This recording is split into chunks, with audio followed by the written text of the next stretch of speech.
রহমান রাহিম দীর্ঘ 9 বছরের ইসামতি আন্দোলনের ফলপ্রসূ হিসাবে আজকে যে পরিদর্শন করতে এসে যেটা দেখলাম খুবই আত্মতৃপ্তি আমাদের পাবনাবাসীর জন্য।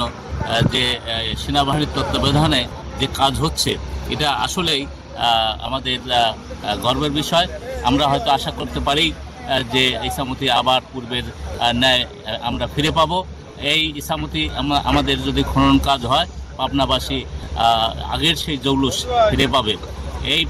এই ইসামতি আমরা চাই যে পাবনা শহরের মধ্যে যে সমস্যাগুলো আছে তা সমাধান করে দ্রুত পাবনার মধ্যে দিয়ে নদী খনন করে পদ্মার সাথে সংযোগ এবং রূপপুরের সাথে যে এই কানেক্টটা হলে এটা অর্থনৈতিক এবং বাণিজ্যিকভাবে পাবনাবাসী উপকৃত হবে।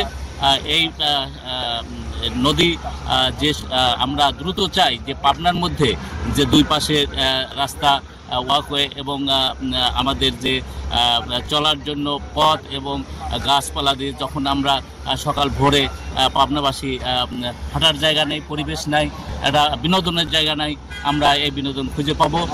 এই পাবনা শহরটাকে একটা আধুনিক শহর হিসাবে আমরা দেখতে পাবো। এটা আসলেই আমাদের জন্য সম্ভব হচ্ছে যে এই সেনাবাহিনীর তত্ত্বাবধান এই কাজটা হওয়ার জন্য আমরা এটা আশা করছি যে এটা সমাধান হবে এবং আমরা পাবনাবাসী একটা সুফল পাবো।